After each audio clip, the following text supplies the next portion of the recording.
Good afternoon, everyone. As everyone's joining the webinar, we'll give it a few more seconds to allow them to begin.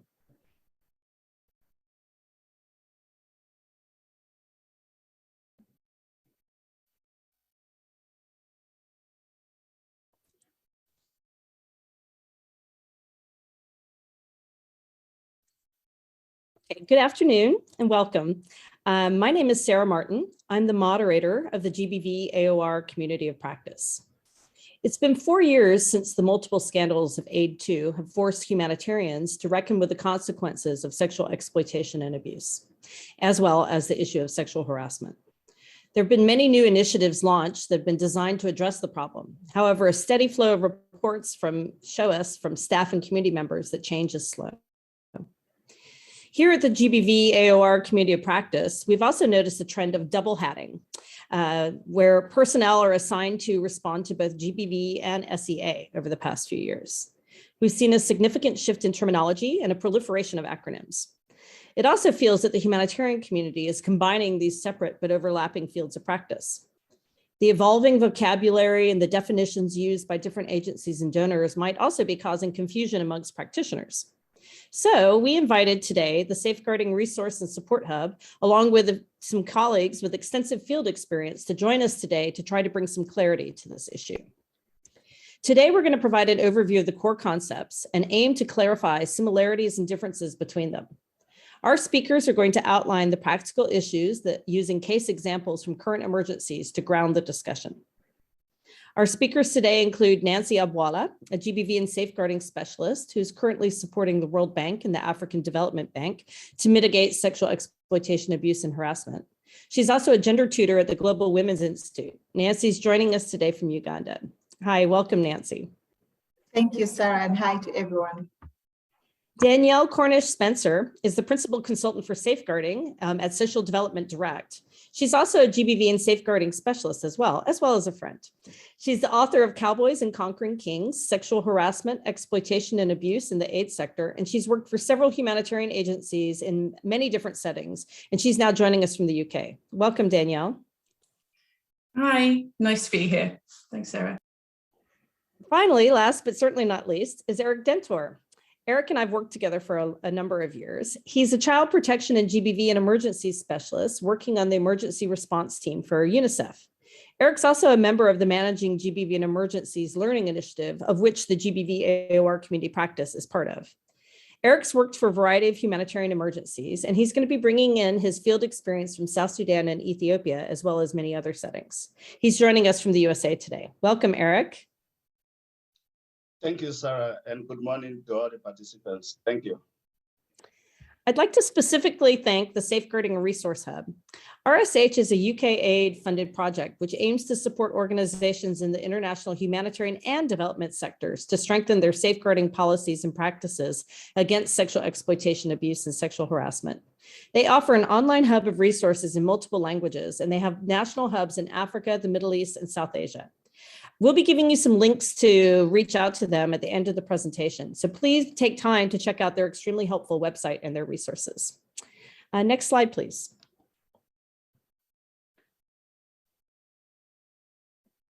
Today, after going through the definitions, what we're going to do is after we go through the definitions, we'll ground ourselves in the reality of women and girls.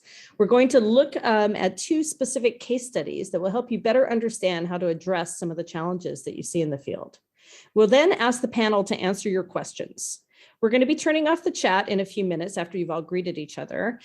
So any questions that you might have, please put in the Q&A box, which you can find at the bottom of the Zoom chat, and type in your questions and answers. We'll be looking at it throughout the chat. You don't need to wait until the end to ask your questions. We'll try to line them up for the panelists.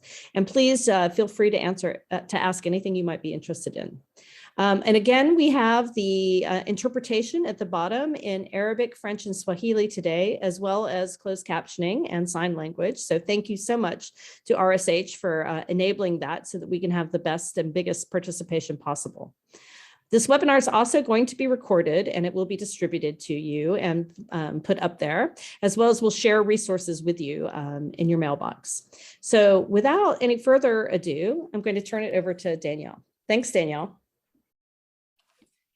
Thanks so much, Sarah. First of all, I want to say how much of a pleasure it is to be with you to talk through this very important subject, and this is a subject that's close to my heart. I just want to reiterate, this is a one-on-one style webinar, so if it proves to be useful, we may consider holding more webinars in the future on this issue, so just let RSH and I'm sure the AOR know. We'll also have plenty of time for Q&A and dialogue at the end, like Sarah has said, but we do have quite a lot to get through, so we'll try and make sure there is time for that. Just before we get into it, I just want to say that this webinar is based on a bite-sized piece issued by the RSH, and that was written and advised by myself, Anna Gorn, Laura Martin-Ussel, Corinne Davey, and Samhal Getachew. It was initiated by the RSH because questions on the differences between GBV and SEAH were coming from CSOs across the globe. And STD were brought in to complement and verify the document before it was published. So definitions change over time and between agencies. I want to also say that we're not presenting definitions as though they are final. They are the definitions used in the bite-sized piece that I've just noted. And we'll point out nuances in definitions as we move along. I'm sure that we've all got views on different definitions, but this webinar's objective is to really help people understand nuances theoretically and practically between the different subject areas. Using this session, we'll be trying to come to a broad common understanding. As Sarah said, lots of this presentation focuses on definitions, but we've tried to situate that work within the experiences of people, particularly women and girls in their full diversity, who we all serve. Next slide. On that note, in terms of grounding ourselves, we've presented a case study, if you like. Doreen is 20 years old and recently fled her home along with her community after there was some conflict, and she has experienced displacement, including and loss of her husband during that conflict. So although we'll talk about theory and terminology throughout, we wanted to really put someone that I'm sure we all know, someone like Doreen, in our hearts and minds before we continue, so that even when we're looking at kind of definitions, we can situate Doreen in our minds. Next slide.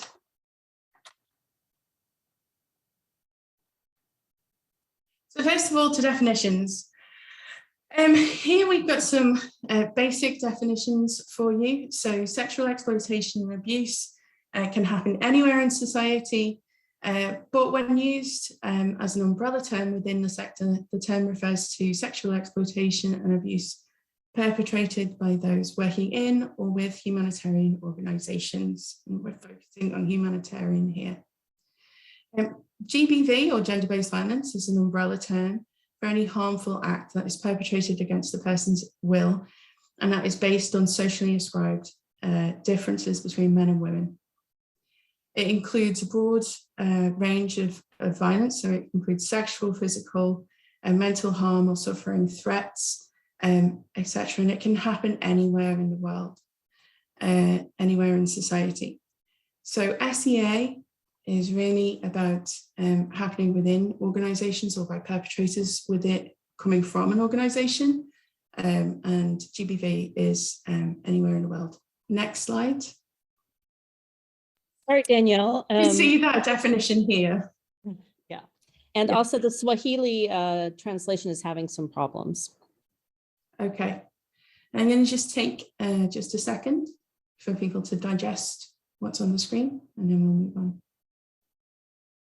Hi there, can someone assign Orla Pearson to type so I can put the captions into Zoom? I've put a link for captioning into the chat. Okay, I'm sure Tamas will facilitate that. If we can go to the next slide.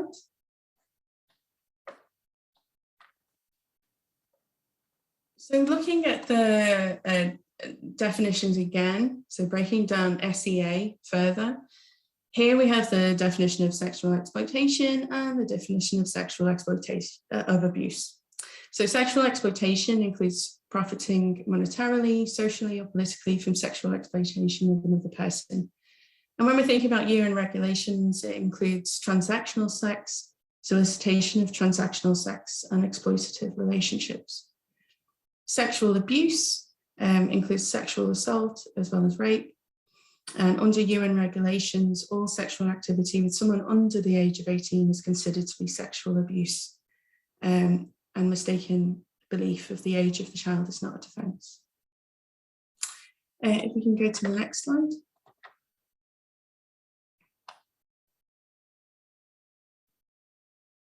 Thanks. So although we're discussing primarily SEA today, we also felt it was important to include something on sexual harassment. Sexual harassment for the UN is separate to SEA. Other agencies may include sexual harassment against the community in their definitions. However, it is most often used in the context of employee-to-employee harassment. You can see on the screen that it includes any unwelcome conduct of a sexual nature that might unreasonably be expected or perceived to cause offence or humiliation, and it can occur inside or outside of working hours. It can occur online, in person, during travel. It may include disclosure or inference of someone's sexual orientation and gender identity, and it can be a one-off or it can be a repeated incident. If you want more information on the UN definitions, then I'd advise people to go to the UN Secretary General's Bulletin of 2019 on addressing discrimination and harassment, including sexual harassment and abuse of authority. If you can go to the next slide. So again, looking at sexual harassment for the UN and for many others, sexual exploitation and abuse and sexual harassment have a link of abuse of power.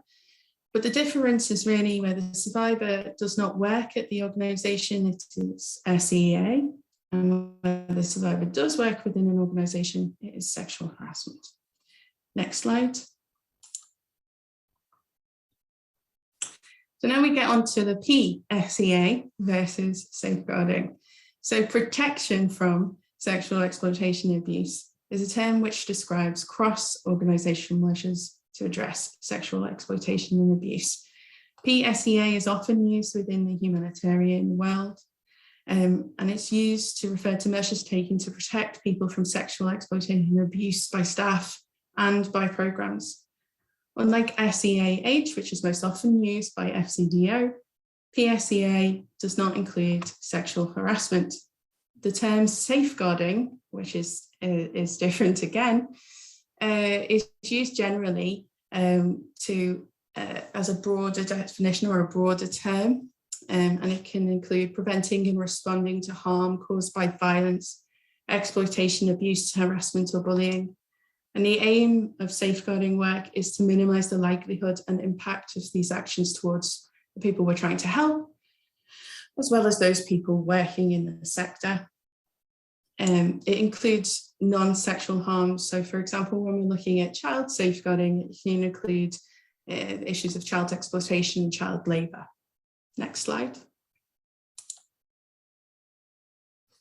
So now we've got the definitions in place, we're going to move on to the distinctions. Next slide. One of the important or most important distinctions is really between SEA and GBV.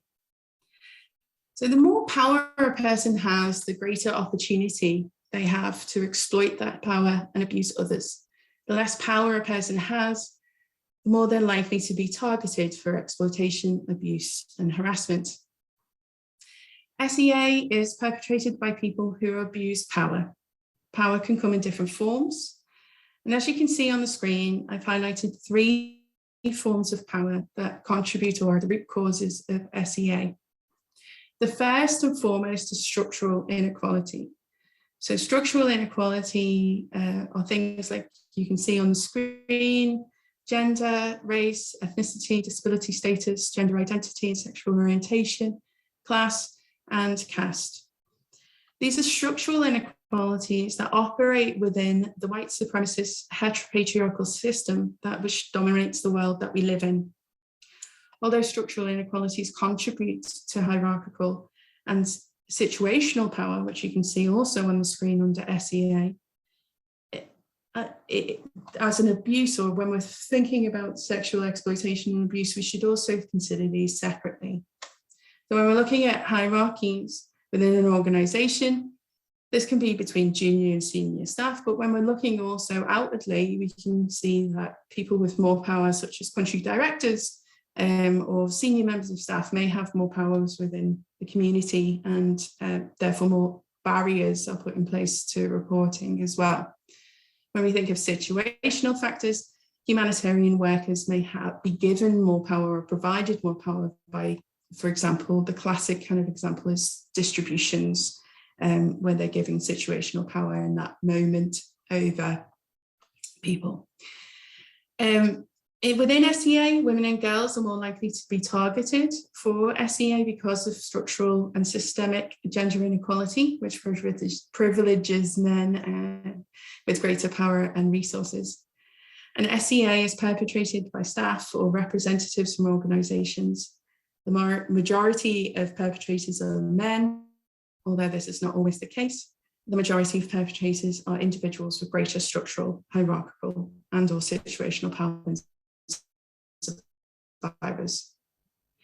When we're looking at GBV, GBV stems from structural inequality, from one structural inequality, which is the kind of patriarchal inequality which operates in the world that we live.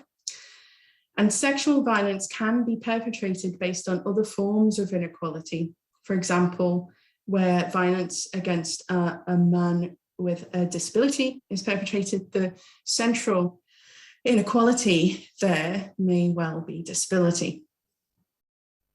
So this means most SEAH is GBV, but not all.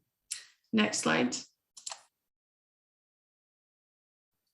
This slide kind of summarizes it for me in simple terms. So anyone with one or more form of inequality is at higher risk of SEAH, and therefore women and girls are at higher risk of SEAH or GBV. Women and girls with another inequality are at most risk of SEAH and GBV. Next slide. The next distinction, and another important distinction to make, is the difference between safeguarding or PSEA work and protection. There's often confusion around this when we're working on issues, because they are closely related. They're based on abuse of power and inequality. However, PSEA relates to organisational measures put in place to protect beneficiaries, communities and staff from harm perpetrated by aid workers due to society-wide imbalances. The survivors of such incidents are most often women and girls. And then protection is, really working on programmes and systems that protect affected populations from the harm perpetrated by the state and fellow citizens. Next slide. Next slide. So we're going to look at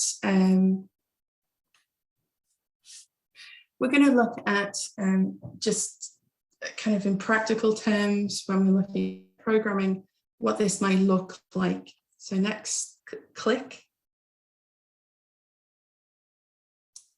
Great. So within PSEA and safeguarding, we really I try and think about things in 4 blocks. So we're looking at compliance and policies, accountability and assistance, and victim and survivor assistance. We're looking at investigations and procedures, and we're looking at people. So HR in particular, vetting, that kind of things. Next slide, next click. And then where there's a link, a distinct link between our work on safeguarding in GBV or PSEA and GBV is on mainstreaming and integration in programming through risk identification and mitigation. And that useful resource and a shared resource really is the GBV guidelines, which breaks down risks per sector. And we could use that as a shared tool. Then working with GBV and protection actors and linking in with context and power analysis should be something that safeguarding professionals, PSEA professionals are really building on. And then next click. Where it becomes the responsibility of GBV professionals is when we're working on kind of delivery of GBV prevention activities, and we should be consulting with GBV prevention specialists, particularly where we're engaging in activities to promote referral or response services, etc. And then also on GBV response, that's a specialised skill set. Next click. And then lastly, where it links back from the specialist GBV programming to the PSEA work is when we're kind of thinking about GBV specialists and engagement in services. So we need to refer appropriately, map and understand the gaps in services, and to be able to refer survivors. So really kind of linking in with service providers and their mapping wherever it's possible. Next slide. So on the screen, you can see an example of case handling or a case handling flow for survivor and survivor assistance. Case handling is really our internal work on safeguarding a PSEA. We're receiving the complaint, we're classifying the complaint, we're acknowledging the complaint, identifying the wishes, and so on and so forth. Next click.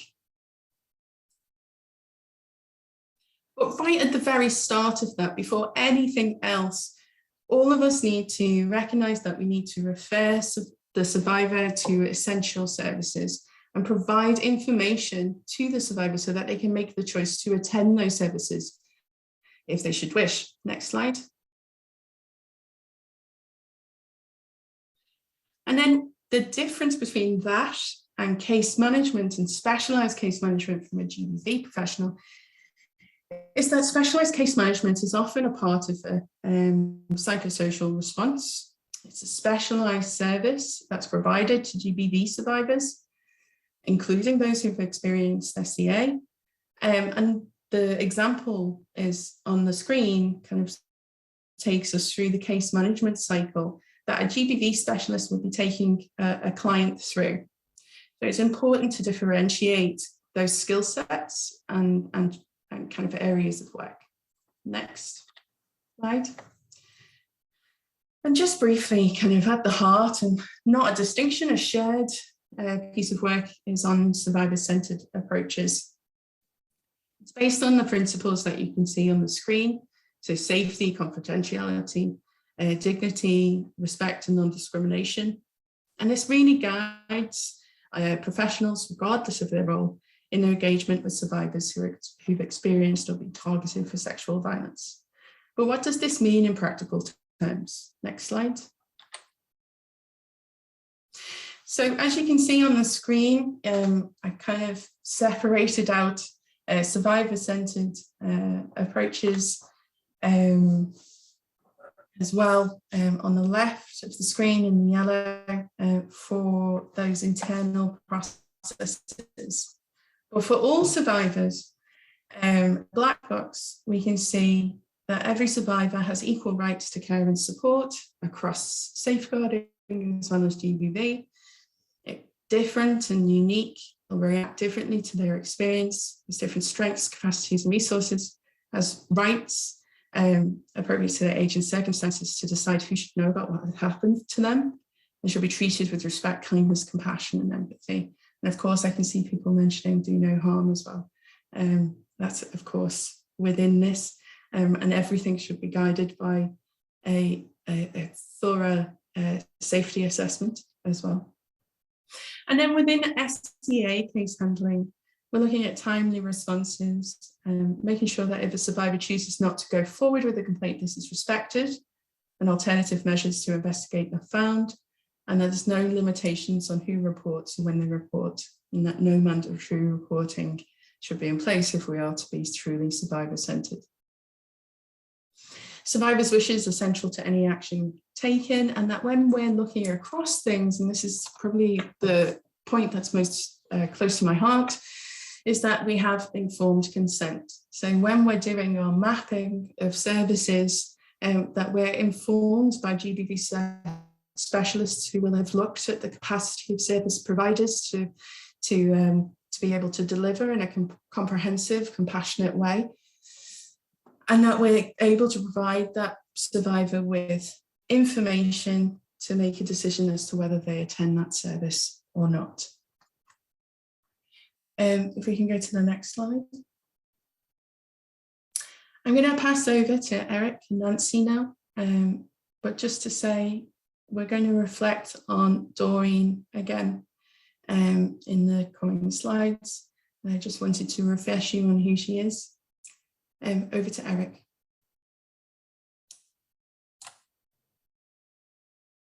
Thank you so much, Daniela, for the wonderful presentation. So I'm going to pick up from where Daniela stopped, focusing on Doreen, who is 20 years old. So in situations like this, what can we do to support Doreen? Next slide, please.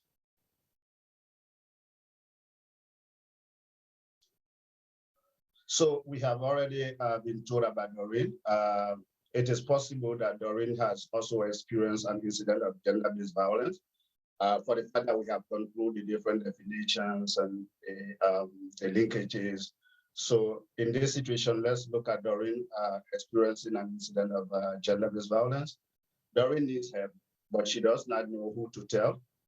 Doreen saw a reporting poster in a camp where she lives, but there are no specialized services for GBV survivors in where Doreen lives. And I think this is a practical situations in some of the locations where we work, where survivors of gender-based violence may come to us for help, and there are no GBV service providers. So there are a couple of questions that we want you to reflect on. We may not have time for us to go into individual answers, but just to reflect on them, particularly situations that we sometimes face in few locations and what we can do next. So first of all, who should Doreen talk to or tell her experience if she has experienced gender-based violence? Why should all A workers, particularly A workers who are not GBV specialists, need to know or be aware of in order to help people like Doreen? Why should A workers who are not GBV specialists, who are not working on GBV services, specialized services, should be doing and not be doing? And lastly, looking at what could be the key consideration for linking GBV services with protection from sexual exploitation and abuse mechanisms, including reporting mechanisms in locations where there are no GBV specialized services. I think these questions are important as they reflect on some of the situations we face in key locations.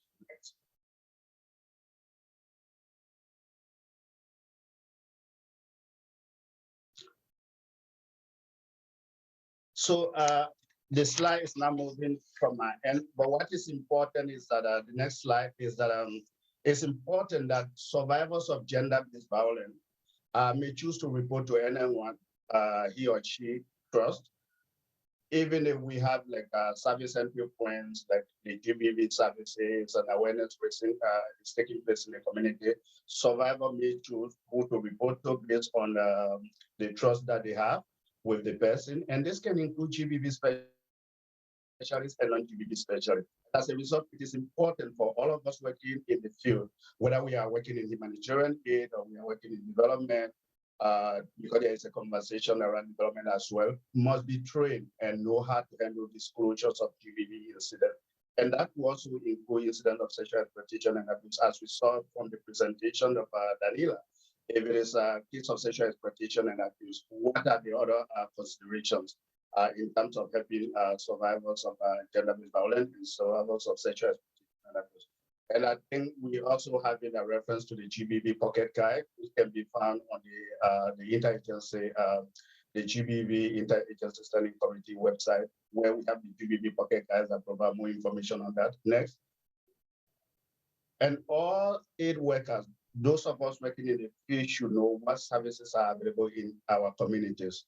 So even if you are engaged in another activities that are not related to GBV intervention, it is important to know what services are available in your area, and you should be willing to inform survivors about these services if they come to you next. And where GBV services exist, GBV specialized services exist, like we already heard that from Daniela, all aid workers should be able to link survivors to specialists based on their needs and concept. Because of the different responsibilities and capacity, not every humanitarian worker will be able to provide specialized services to survivors of gender-based violence, where referral is very critical next. And then where there are no GBV specialized services, access to other services could still be possible. That is why it is important for all aid workers to be able to know what services are available in their communities, and they should be able to provide accurate information about such services in their locations, where these services can be accessed, and how these services can be accessed in terms of the processes involved, if transportation is required, and the decision of accessing these services can be left with the survivor based on her needs and concerns. Next slide. So in terms of the next slide, basically, we are looking at how key consideration for linking GBV services with protection from sexual exploitation abuse mechanisms. Tuning on the GBV pocket guide for aid workers is very, very important. When we talk about aid workers who are non-GBV specialists, that tuning is important in terms of knowing the definitions we just went through, how to handle disclosures of GBV cases, and how to make appropriate referrals that are safe and that are ethical. And another request in terms of consideration is around mobilizing dedicated resources, including human and financial resources, from the onset of any emergency preparedness and planning processes to support GBV services as part of protection from sexual exploitation and abuse system strengthening. What we have seen in previous situations is that when we have emergencies, sometimes the focus to set up PSEA mechanisms is very high, which is important to set up PSEA mechanisms, including reporting mechanisms. But sometimes what we do not consider in that planning processes is services for survivors. So it will be important as we are thinking about setting PSEA mechanisms, we should also be thinking about providing support services. That can be either strengthening the existing services that we have or advocating for GBV minimum services where there are gaps. So it will be really important to have PSEA mechanism being established to consideration of GBV services. And then GBV service entry point, like we already have from Daniela, also provides safe and ethical confidential venue for sexual exploitation and abuse disclosures.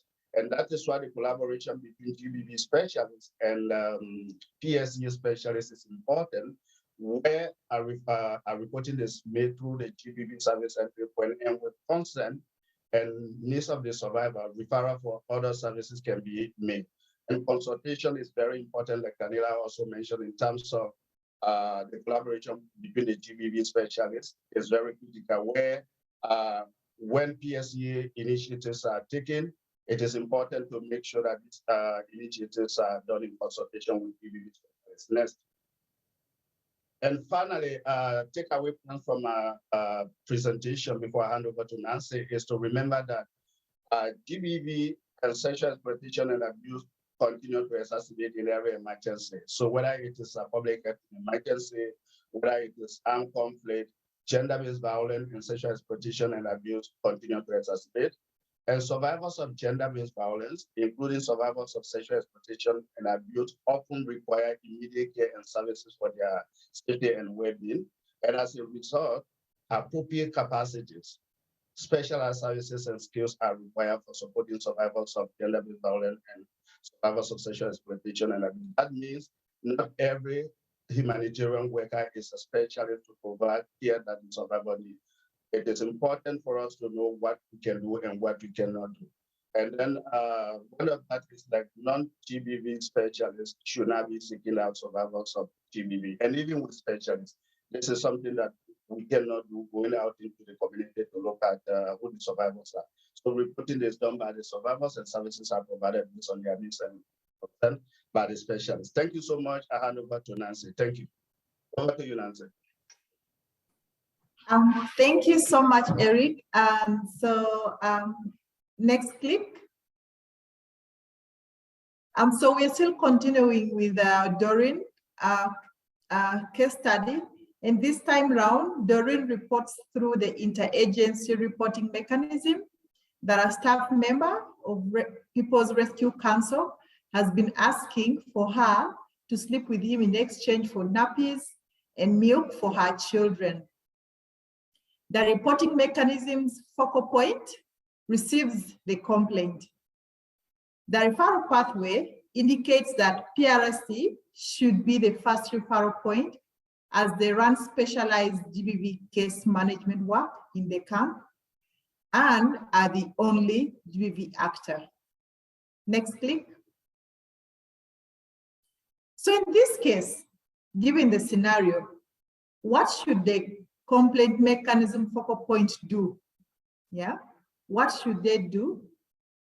And two, what could they have done during the setup of the referral pathway to avoid this situation where the only GBV service provider is now the person who whose staff has taken advantage of Doreen?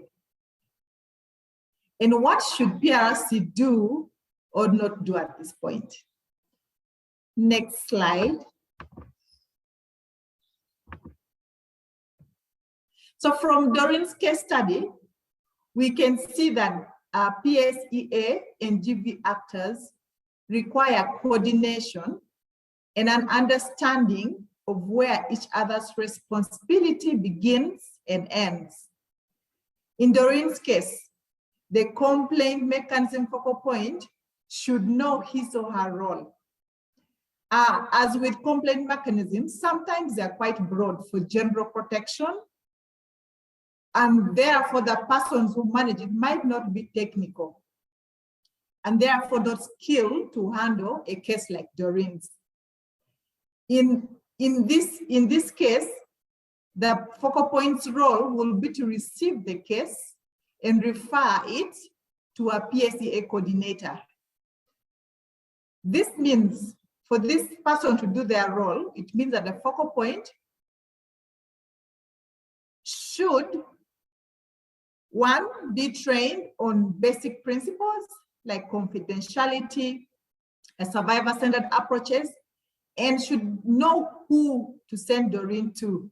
Yeah, and from this point, the PSEA coordinator would then pick up this case with PRC, the organization, and follow up for investigations.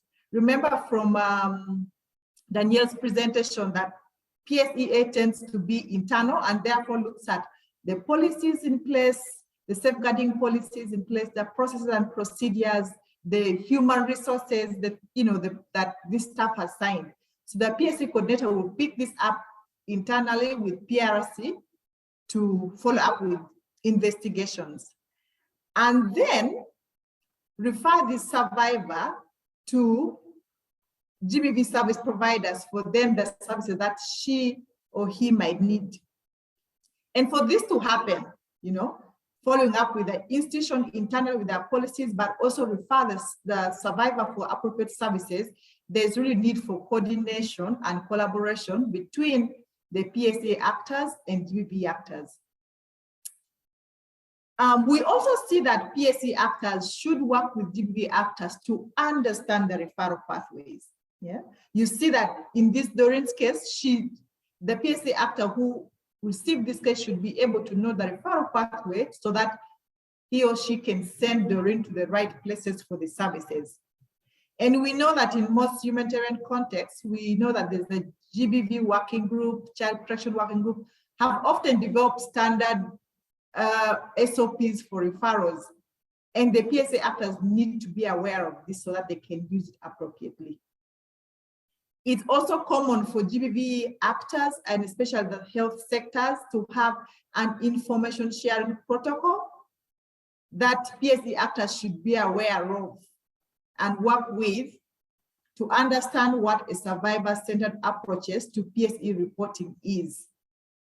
These are really some of things that should be the GBV actors and PSE actors should be working collaboratively on. In terms of what should PRC do, one, PRC should be able to conduct investigations because this is their staff and this is, they have broken the safeguarding policy or the PSE policy that they have in place. So they should be able to conduct investigations as PRC. The PRC should probably also have a case handling framework or an SOP on how to handle PSE allegations of staff. Yeah. And since again also since again PRC is both the subject of concern and a GBV service provider, they should probably have a flowchart that shows how each case is handled.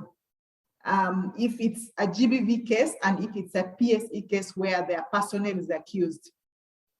Again, it's upon PRC to ensure that all personnel are oriented on PSEA and regularly trained on it, and all staff must have signed a code of conduct to prohibit such behavior, and so that when it does occur, they are then held accountable to these set standards.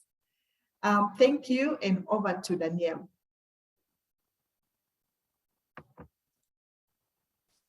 Thanks very much, Nancy and Eric. That was great.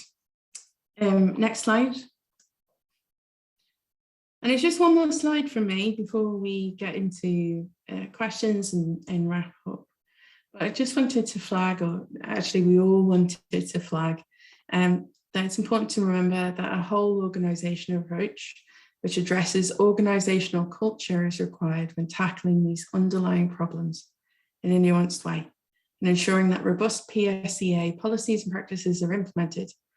It means that there's the need for strong leadership with an emphasis on respect, dignity, inclusiveness, and that organisational change, in as much as social norms change broadly on GBV, is necessary and must be invested in. Thanks. Next slide, and I will leave it over to Sarah. Great. Thank you so much, panelists. It's been really great hearing from you. We've had quite a lively discussion in the Q&A session that I've been endeavoring to answer. You guys have a lot of questions, some of which are beyond the scope of this webinar, but we're definitely taking note, and we'd like to continue to offer things to meet your needs. So panelists, I'm going to now ask you a couple of the questions, and thanks Danielle also for jumping in to answer a few of them. Somebody, Mieka, was asking specifically about the examples of sexual exploitation and abuse that are not GBV. And they asked about the example of a man with disabilities being sexually abused. Would it still be a form of GBV because it's grounded in their identity? What would you guys, would one of you like to take that? Hi, I'm happy to take that. That's no problem. For me, and certainly, you know, when we were developing the document that this webinar is based on, we really tried to think through intersectionality with its roots in Black feminist intersectionality and the writings of people from the 70s and onwards, and think through axes of oppression. So gender-based violence, when we think about it through that lens, it really situates or prioritizes the axes of oppression of gender inequality within a patriarchal system. If we think about other types of violence, so not all sexual violence is primarily centered around gender discrimination. So you know, for example, child sexual abuse may or may not be centered around gender. It may be centered around other factors. In addition, kind of attacks on or sexual violence against people with disabilities may have other factors or center disability, particularly where that person is a man. So, or the survivor is a man, I should say. So that's one way to look at gender-based violence. There are plural, there are a number of ways that people look at it, but certainly that's the way that we've looked at it within the bite-sized piece. Yeah, I'll leave it there, if that's okay. Thanks, Danielle. Another question we had, and this one was quite popular, lots of people were interested in this, is about the tensions between mandatory reporting and the survivor-centered approach. This is a bit beyond the scope of our webinar. This is an introductory webinar to look at this. We're certainly interested in answering this, and we'll take it on board, but if any of the panelists want to take a very short stab at that to give a little response before we move on to another question. Yeah, I'm happy to do that. Go for it, Danielle. If someone else wants to, yeah, that's fine with me. I think kind of one thing to recognize is that being survivor doesn't mean that investigations should always follow the survivor's wishes, regardless of other factors such as risk to the survivor and others. So it just has to be grounded in a risk assessment. So it may be the case that agencies would have to take actions to safeguard and protect the survivor and others that may be against the survivor's wishes, but if that's done, that has to be kind of an exception rather than the rule, and it has to be really because you're basing it on other risk factors such as risk to life, risk to other people, risk to children. So that's one way to think about it. I think mandatory reporting in theory is, and this is again my personal opinion, but mandatory reporting is okay in theory. However, where there is an issue with it is when potentially risk assessments are not robust, and where you're taking decision-making power away from a survivor. That has repercussions on the survivor's kind of ability to recover from what has happened to her or him. And so, you know, at the root of GBV and at the root of SEAH is abuse of power, and we don't also want to be contributing to taking power away. We want to be a part of building up the survivor in their recovery. My personal opinion. Yeah, that's also my opinion. I agree with you, Danielle. And it is a tension, and this is something that we've seen. Actually, the ICRC had a very interesting research about the impact of mandatory reporting on GBV disclosure in general, let alone with SEAH. So there's a lot of tensions there that we've seen throughout our work. The next question I have, a nice, hopefully easy one. Is there a standardized information sharing protocol for SEAH cases specifically? I gave them the links to the GBV information sharing protocol that they can find in the coordination manual, but what about for SEAH? Is there materials that have been standardized on that yet? I usually refer people to GBV, but it should be in the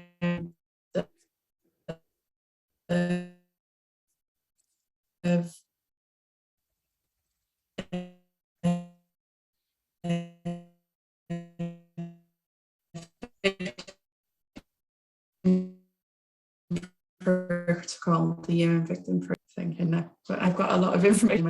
Eric would be better to answer that. Eric, any thoughts? Yeah, thank you so much. Particularly in the context where I have been working, what we have done was that this was the context where we also had GBV specialists.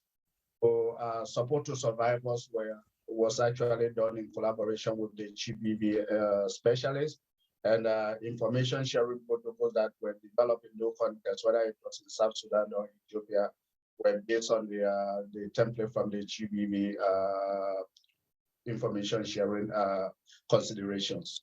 But I think with the PSEA task force, I think there has been some development in terms of toolkits, and I think this is something probably we can also consult the interagency PSEA task force. Thank you. Thanks, Eric. Nancy, do you have anything you want to add? I think Eric answered that well, so I'll do the next thing. Okay. Great. Okay, the next question I have, there was a lot of interest in the chat. Also, Karen Rasmussen shared that there's a working group being developed to look at PSEA, or sorry, SEA in development contexts. Typing your email address in the chat box probably will not get you more information about that. I would definitely recommend you go back to the RSH website, and Karen, you can coordinate with RSH people if you'd like to share more information about that. Another question we had here is an easy one, hopefully, Danielle. If an aid worker wants to get married to a beneficiary and informs that organization beforehand, is it still called SEA? Yeah. It is. Stephanie, you can go back to the recording of the webinar to find Danielle's answer. My internet was also cutting off in the middle of that, but it is recorded and you can get this. Adriana wanted to know, she said, it's important to name that there's an evolving dialogue in development and other circles on the definition of sexual harassment and whether it could include harassment against program participants, not just staff. She said some advocacy organizations she works with are advocating an expanded definition to account that sexual harassment is a form of sexual violence. She also noted that she works in institutionalization of sexual harassment and gender equality, and some organizations are approaching sexual violence as a spectrum of conduct. She'd like to hear your thoughts on that. And then I have some thoughts as well that I'll add after the panelists finish.